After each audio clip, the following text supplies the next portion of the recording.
បាទជំរាបសួរប្រិមិត្តទូទស្សនិកជនជាទីមេត្រីបាទថ្ងៃនេះបាទចង់បង្ហាញពីទស្សនវិជ្ជាបាទបរិយាហើយនឹងផ្លូវអង្គរបាទដែលមានបាទទីតាំងនៅ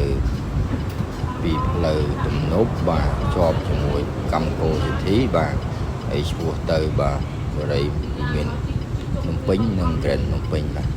ទផ្លូវនេះផងដែរបាទដែលមានស្ថានភាពនៃការរស់នៅបែបយ៉ាងម៉េចបាទហើយមានសកម្មភាពយ៉ាងម៉េចបាទសូមទស្សនាទាំងអស់គ្នាបាទចាប់ផ្ដើមឡើងយើងនៅបាទពីស្តុបបាទទំនប់ទូកោបាទស្តុបទំនប់ទូកោបាទស្តុបនៅទីនេះបាទមានរយៈពេលយូរដែរបាទ90វិនាទីចឹងស្មើ1នាទីកន្លះបាទតែអ្នកដែលអត់ស្គាល់ពេលខ្លះជីកងពេកដែរបាទយើងចាប់ផ្ដើមពីដំណើរទៅបាទហើយ598បាទ598នេះគឺផ្លូវបាទស្ពានអាកាស5មករារហូតទៅដល់បាទសៃកែវផ្លូវកប់ស្រូវហើយកាត់ផ្លូវជាសភារៈដែរក៏ហៅ598ដែរបាទតែយើងបានបត់មកលើផ្លូវបាទបរិយាអង្គរផ្លូវអង្គរបាទលូតនៅក្នុងវិធីឡើយទេបាទនេះ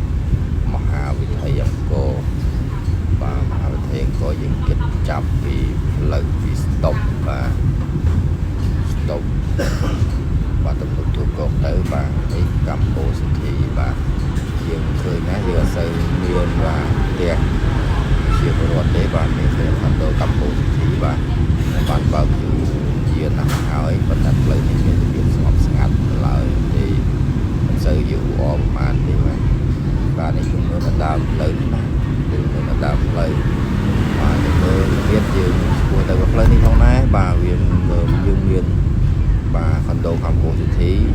ហើយយើងទៅមុខបន្តិចយើងមានខ្សែអន2បរិយាពុកថ្មីហើយយើងចូលទៅត្រង់ទៀតគឺបរិយាវាមានភ្នំពេញហើយយើងងាកមកខាងឆ្វេង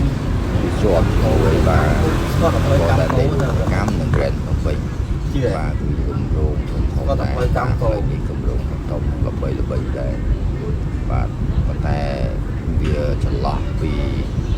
បាទគម្រោងមួយទៅគម្រោងមួយមានបាទឆ្ងាយដែរបាទមិនមែនចិត្តទេអញ្ចឹងហើយដីនៅកន្លែងនេះក៏វាមិនថោកណាស់ដែរដោយសារបាទជាទីតាំងមួយដ៏ល្អបាទហើយផ្លូវមានអមសងខាងដោយបាទដើមឈើហើយចំកណ្ដាលគឺមានបាទដើមឈើនៅចំកណ្ដាលផងដែរកាលនេះជាបញ្ញរចនាសម្ព័ន្ធមួយបាទល្អទៅចោះហើយចំពោះបាទទីក្រុងមួយដែលមានដើមឈើសងខាងហើយផ្លូវទាំងសងខាងនៅចំកណ្ដាលបាទនេះយើងធ្វើដំណើរទៅបាទឃើញដាច់បែកមកយូរទន្លេមកឆ្ងាយហើយក៏ឃើញបាទជាមួយចំនួននៅខាងស្នាមដៃ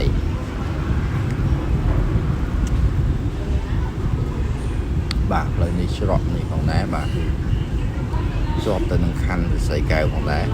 បាទយើងបែកខាងឆ្វេងដៃគឺជាប់ខណ្ឌសែនសុខបាទហើយបែកខាងស្ដាំដៃគឺជាប់ទៅខណ្ឌសីកែវបាទទាំងពីរខណ្ឌនេះគឺជាប់គ្នាហើយមានគម្រោងធំៗជាច្រើនហើយអត់ល្បីជាច្រើនដែរ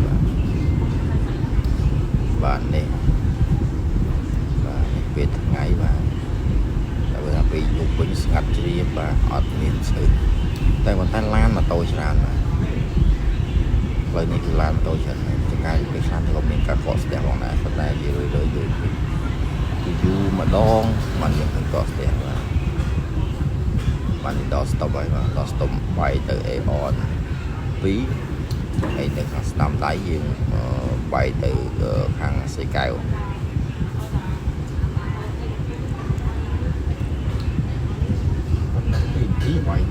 បាទយើងបន្តដំណើរទៅមុខទៀតយើងបន្តដំណើរទៅមុខទៀតហើយយើងក៏ឃើញណាបាទនេះលក្ខីបាទផ្សារលក្ខីក៏មានដាក់នៅធំនេះផងដែរប៉ុន្តែវាបាទទូចហើយយើងអត់ស្ងាត់ជាជឿដោយសារមនុស្សគ្នាយើងគេធ្វើទៅលើមនុស្សដែរបាទបើសិនជាមនុស្ស ច្រើនគេដាក់ច្រើនណាលើកតិចក៏គេដាក់តិច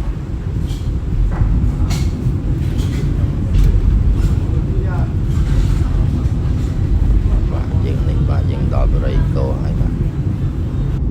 បាទមកដល់ទីនេះបាទយើងមើលទៅឃើញខាងឆ្វេងខាងស្ដាំដៃកាបាទគឺបរិយាអង្គរបាទហើយជាបងប្អូនមួយចំនួនអត់បានស្គាល់ទេបាទតើតើអ្នកនៅទីនោះបាទពីព្រោះនោះបាទទីតាំងនេះបាទនៅក្រោយបាទយួមនៅអត់សូវមានអ្នកស្គាល់មកទេតើតើអ្នកគាត់នៅបៃខាងនោះគាត់ស្គាល់បាទនៅទីក្រុងភ្នំពេញណាតែនៅជាយបាទវាសំខាន់ឥឡូវទីក្រុងភ្នំពេញយើងអភិវឌ្ឍច្រើនបាទទៅជាយច្រើនហើយមានបរិយាបាទល្បីច្រើនប៉ុន្តែអត់ទាន់ជាទីប្រជុំជនបាទគេហៅថាអត់ទាន់ famous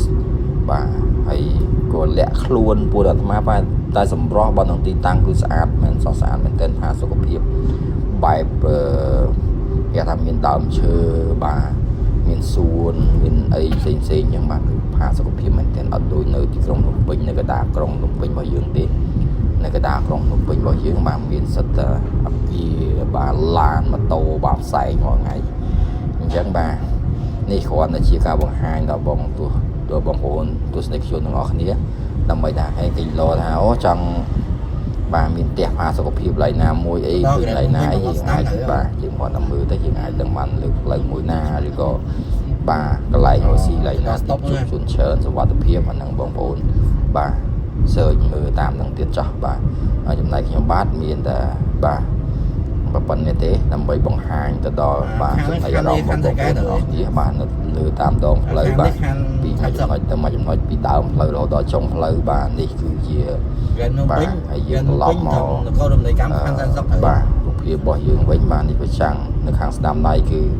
បរិយាវិមានភ្នំពេញបាទបរិយាវិមានភ្នំពេញបាទអត់សូវមានអ្នកនៅឡើយទេបាទប៉ុន្តែផ្ទះខ្លះមួយចំនួនក៏ដាក់ផ្លាលក់ផងដែរប៉ុន្តែវានិយាយថាអាចថ្លៃបាទមើលទៅអាចថ្លៃប៉ុន្តែទ្វារមួយចំនួនគឺបិទបាទតែប៉ុណ្្នឹងទេហើយផ្ទះមួយចំនួននៅលើដងវិថីនោះបាទគឺមានសួនច្បារមានដើមឈើស្រស់ស្អាតមែនទែនបាទនេះអូហូបាទមានបាទការ៉ាសាំងជាច្រើនមានបាទនេះមានវេលាមានអីច្រើនបាទនៅខាងនេះក៏មិនមែនថាអត់មនុស្សផងដែរបើមានប៉ុន្តែគាត់ថាវាមានមកកន្លែងបាទហូបលងអញ្ចឹងណាដោយសារដីនៅខាងនោះធំមែនទែនបាទនេះបរិយាវិមានភ្នំពេញបាទយើងមើលបាទនេះខ្ញុំបត់ចូលទៅបរិយាវិមានភ្នំពេញហើយបាទនេះបាទសូមអរគុណច្រើនសម្រាប់ការទស្សនានិងចំណាយពេលវេលាសម្រាប់បងប្អូនសូមគាំទ្រទាំងអស់គ្នាសូមចុច like subscribe បន្តអរគុណដើម្បីខ្ញុំមានកម្លាំងចិត្តនិងបង្ហាញនៅផ្លូវផ្សេងបន្តទៀតដើម្បីឲ្យជាចំណីអារម្មណ៍របស់បងប្អូនដើម្បីឲ្យបងប្អូនយល់ដឹងពីទីក្រុងភ្នំពេញនាពេលបច្ចុប្បន្នការអភិវឌ្ឍរបស់រដ្ឋាភិបាលមាគាដែលត្រឹមត្រូវផាសុខភាពបាទអរគុណសម្រាប់ការទស្សនានិងការជួយពរផ្សេងសូម